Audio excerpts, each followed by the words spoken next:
so we're testing to see how the skin is moving. Now, it feels like on the surface, feel how nice that moves? Uh-huh. But if I actually really went to pull, feel the conch? Yeah. Right? If I come this way, it kind of moves, pulse should feel to your stomach. There's a stoppage. Feel the conch? Yeah. And the whole thing should feel like, movable. see how I moved up the pressure? I released the pressure so I'm on the more surface skin. Okay. And I'm going to put just a little bit more of a connection. That moves that way, doesn't move this way, right? Yeah. But I can pull here. If I shift down a little bit more to the lower source, then we have what? You feel it, right? Yeah. Just to show you the limitations there. Okay. I'm gonna raise you up just a little bit. Does it look like a typical 30-year-old scoliosis scar? Yeah. There's no typical, there's no anything. Every person scars and heals differently. Okay? So we're going to work it in sections because it's a very long scar. Okay? So we're going to start with the main actual visual scar, just to lighten that up for you. Okay? Because the actual surface scar, where your scar is, right here, where I'm picking up a little tight there. But the actual surface part of the scar, except for right there, see how I can't pick up how hard it is? That's where we have restriction. That's moving. Okay, so I'm going to loosen this from the top so you can get a feel. Now, you may feel nothing. You may feel a pulling. You may feel a burning. You may feel, remember when you're a kid and your siblings and your friends gave you a bad Indian burn? Yes. Okay, it can feel like that. Okay. Okay? So I'll start from the center. And I'm not going to be putting any direct pressure on your spine. Or the rod? Well, the rod I can put as much pressure on as I want. Okay. That is not going to have a problem. I guess I get that heebie-jeebies thinking about touching the rod through the skin. Because? I don't, just because I never touch it back there. Okay. Well, that's one of the first things that we're going to work on with you. Simply because it's a part of you. Yeah. And there shouldn't be any part of your body that gives you the heebie-jeebies to touch. Right. Does that make sense? Yeah, sure, I totally agree. Okay, so for an emotional connection, that's not a good thing. Yep. How traumatic was the surgery for you? I think pretty traumatic. Yeah. Okay, so understand that's part of your heebie-jeebies. Yeah. You were how old? 14. 14. Right. You feel the difference in the section? I think so.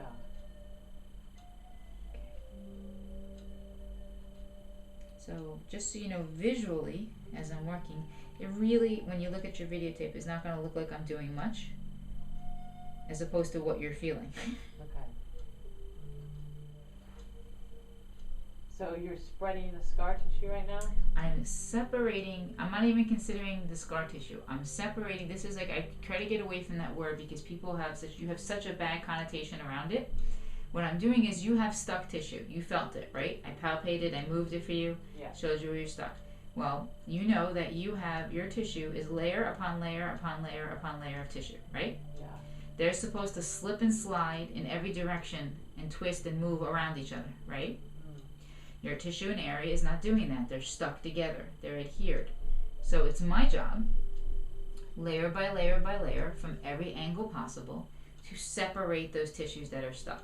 And to separate them long enough that the fluid, the jelly that's in between the tissues that allows it to slip and slide can get back in there and reestablish proper motion and movement. Does that make sense? Yeah.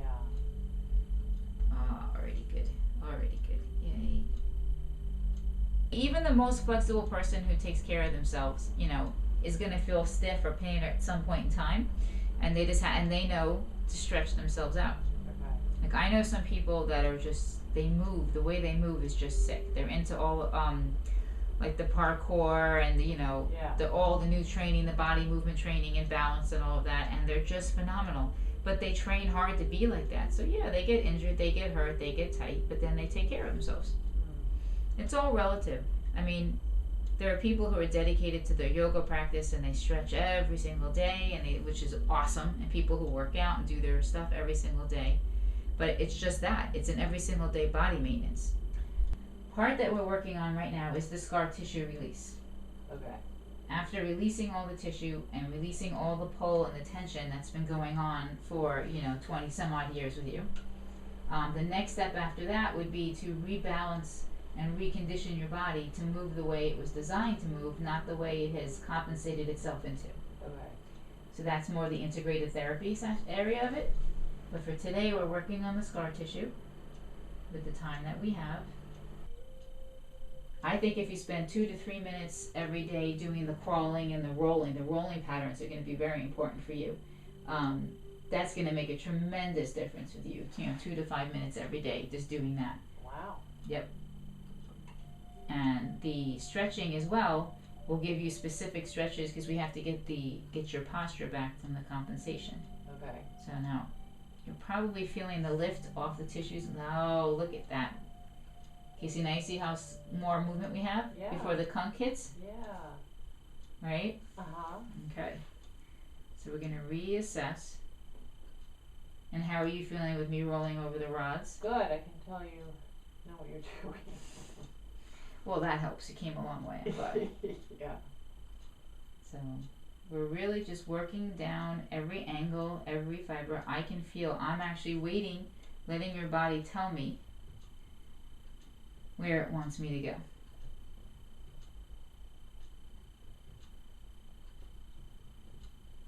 And now I'm doing more of a concentrated focus right over the rods and around the spine. I'm not following it too much around to the rest of your body.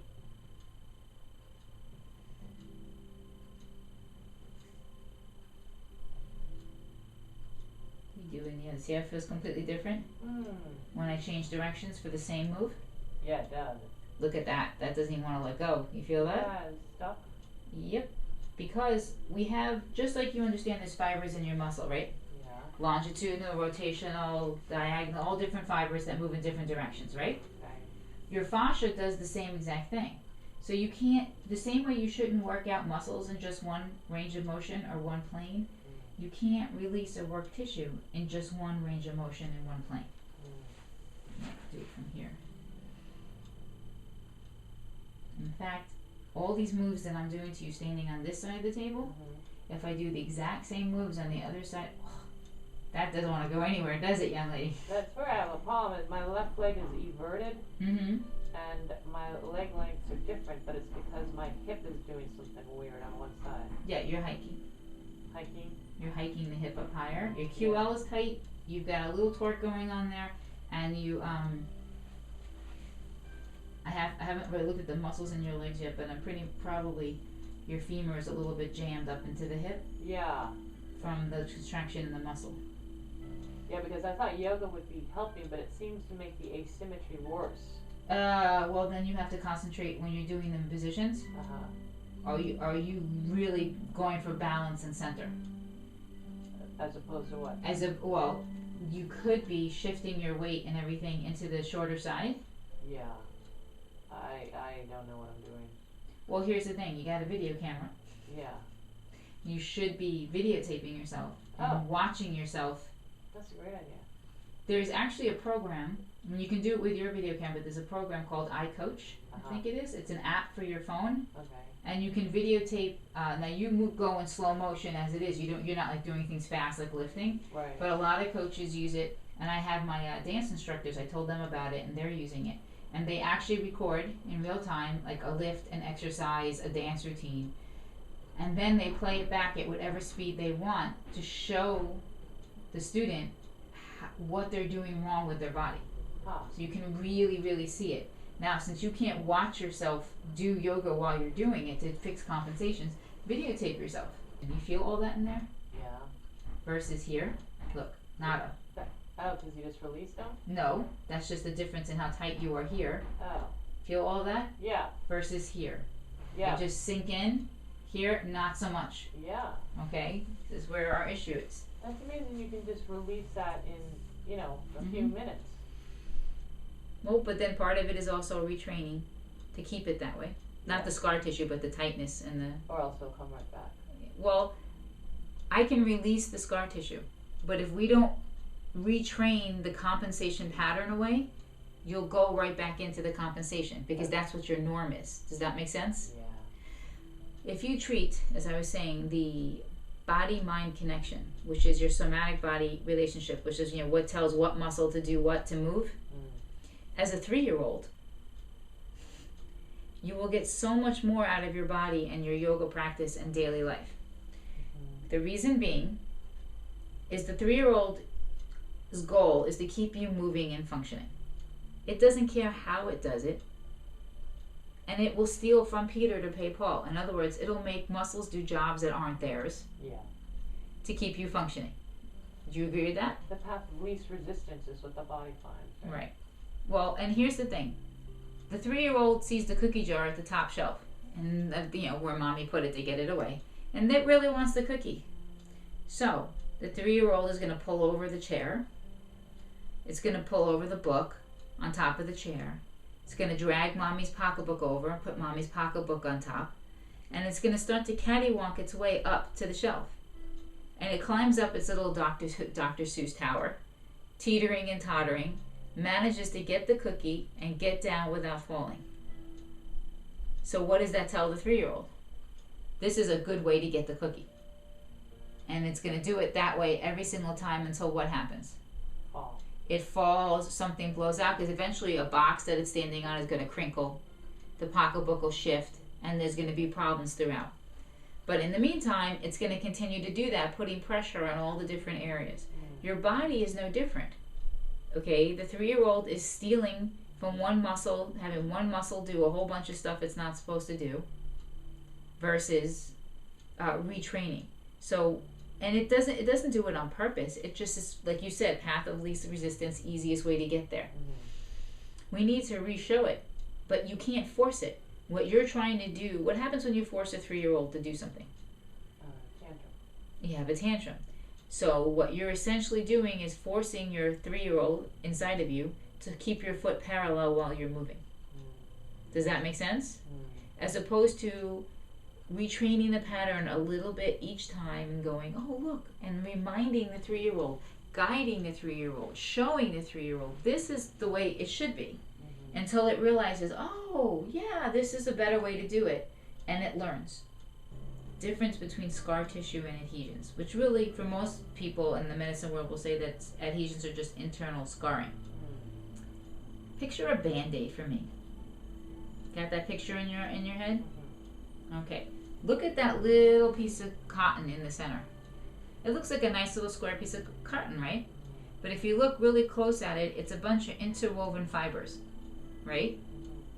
Sort of like your collagen fibers inside your body that come in to help close up a wound. And now, where do you place that little piece of cotton? Right over the wound, right? Just like the collagen fibers come in. Now, if you just had that piece of cotton by itself, would it stay? No, you need the adhesive strip that holds it in place. Now, the body does the same thing. If the collagen comes flying in, starts to weave a little, basket and area around and the wound, and start to bring the wound and heal the wound back together with all the collagen fibers. But the area is not stable. It's been open, it's been pulled, it's lost its integrity. So the body then sends in the adhesion guys to stick. Doesn't care where they stick to. They just want to stick. They come in and they stabilize the area. Now, what happens after the wound is done and you rip that Band-Aid off? Does the Band-Aid come off clean? Usually leaves that adhesive, sticky black gunk, right? No matter how much you scrub for a couple of days, it's still there. And even still sticky, which makes no sense, right? When you're done, when a wound is done healing, your body does the same thing. It comes in and clears out what it doesn't need, but every now and then it doesn't get everything. So that's one reason why we have adhesions. Other reasons is, from simple, you don't need a wound to have adhesions. You can have overuse, you can have, anywhere you have inflammation, you're going to end up with adhesions. Do you think this adhesions could cause malocclusion, where my jaw meets on the right side, but it doesn't meet on the left side? How long have you had it, or did it just develop, or you were born with it? A few years. started a few years ago. Well, the malocclusion could be because you're so off kilter. Now, I don't diagnose or anything like that, but it could be because your body is so off kiltered. The off kiltered is transferred up into your jaw. Yeah. So we need to actually work your jaw. I would work it separately from here, but then overall body realignment with the strength training, with the rolling and the crawling. Okay. You can't work out that hard and abuse your body, even though it's to be in shape and to be strong and healthy, without doing the other half, which is the massage and the stretching and the maintenance. Yeah, definitely. Working out, in a sense, while it's good for you, is also abusive to the body. So you have to do a little reward area and a good rehab. You want a child to study and do their work and get their grades, and what's the reward? They get to go out and play and have fun. There's two sides to everything. And a lot of people find that massage and stretching is not necessary. And it's a vital part of your fitness and your health and overall well-being. Gotcha. All the way down. This is the main area where you've got a lot of restrictions and scar tissue. Is the scar tissue only located underneath the visible scar? No. Oh, so Your scar is actually shifted off. The visible scar, I can move it, except for like this spot right here. Okay, watch. It moves, right? Yeah. I'm going along the scar. You wait for it. Boom. Oh. Doesn't move. Is that because you haven't worked there yet? Oh no, I've been working it. That's actually better movement than you had. Oh. Coming this way, moves, kind of moves better than going that way. Okay. Feel it? Yeah. This is your scar. My fingertips are on the scar. It comes, right? You can go the other way. I see. Okay, so you can't always go by the visible scar. Usually the visible scar, which is in the surface layers, superficial layers, will move and detach where sometimes, not all the time. And then the problem is actually below. Your issues are here, right? You can feel that, right? Yeah. This is where your scar is. Okay. So most people are worried about the visible scar, what it looks like. And they're not worried at all about how it hit scar tissue. And restrictions have spread. And it can affect fascia in faraway places? Yes. Okay, so in that regard, in fascia, your connective tissue, you realize that it's all one piece in your studying, right? Yeah. That you realize it's all one piece. So if you have a kink in one area, now so if I pull this blanket, see how it goes all the way down to your opposite ankle? Yeah. Now let's say you have a kink or a restriction right here, and I go to do the same exact pull. Is it pulling the same? Yeah. Do you feel the difference? Yeah. Okay, so if you have a kink up here, it's going to affect what? Down here. Okay. And everything in the surrounding area. And it's going to pull everything from here. This should all be open and mobile and flowing. When you watch the Cirque du Soleil people, and you watch how they move, or a beautiful dancer, and you just can't believe someone can move like that with that fluidity. Right? That's because their connective tissue and their muscles, everything is open and fluid and moving the way it was designed to. No restrictions. Yeah. Okay, now I'm going to show you something, by the way. That's where you should be. Oh. And I'm like that? Yes. Yeah. Okay. How does it feel to you? Not correct? Not correct, but I'm sure it is. Right. Okay, so you understand that your body's telling you this is not right Yeah. because it's decided that's your norm. Yeah, why does it do that? That's the 3-year-old. That whole theory that this is how we function, so this is what you do, so this feels correct. Compensate. Your compensation has become your norm. Does that make sense? Oh, yeah. So when I put you into the correct position, it feels weird. Yeah. It feels not right. It might feel icky. Okay, just so you understand it, our goal is to get you here. Okay. All right, but I'm going to let you relax it.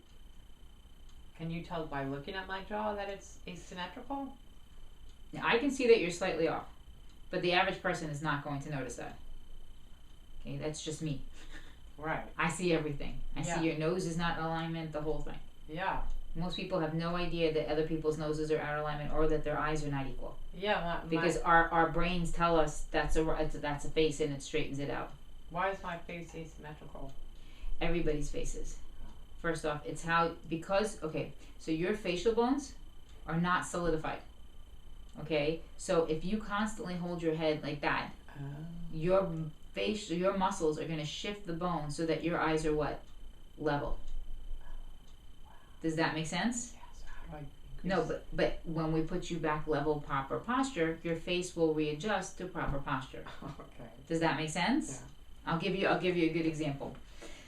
Back when I was an assistant and just teaching the stretching, I was working with this one woman in a class, and she said that, you know, I was looking at her face and stuff, and I was working on the jaw stuff, and she said that, you know, her face has always been tilted, that she has a big problem with glasses, that she always has to bend the glasses because she can never get the glasses to stay straight on her face without bending them, and she breaks a lot of glasses. Yeah. So, and I explained to her what I explained to you, that everything should shift once we open everything up. And the next morning she comes running up to me, she's like, look, and her glasses were totally cockeyed on her face. Wow. Because they had been bent into the compensation position, Wow. and her glasses were not fitting properly. I said, time, because she said one of the things that drives her crazy when she wants to buy sunglasses, she can't just go into a store and try glasses on the rack because they really can't tell. She's got to be able to bring them home and bend them. So she wanted to go shopping for sunglasses. We were in Reno, so I said, this is a good place to shop for sunglasses, I'm sure. Well, that's true for me too, with the bending of the glasses. Mm-hmm. That's because your ears aren't level. Your nose bridge isn't level. You actually tilt. Okay, so this would be straight. Do you feel how I'm not straight on your nose? Yes. Your nose is here. It's a subtle move. It's just that all the bones have shifted. That's all. And that can be. That'll go either, unless it's permanently fused into that position, which is possible. But as your face, as the bones and you shift, everything shift, it could shift back. Your eye sockets will definitely shift because they're based on the zygomatic arch, and that's all shifting. Gotcha. Okay. You can do a little bit of stretching of the neck after this. Come on, let me just open this up. I'm giving your jaw a few seconds to settle into what I did. And then we're going to run through the stretching again with you doing it so that I know you have it.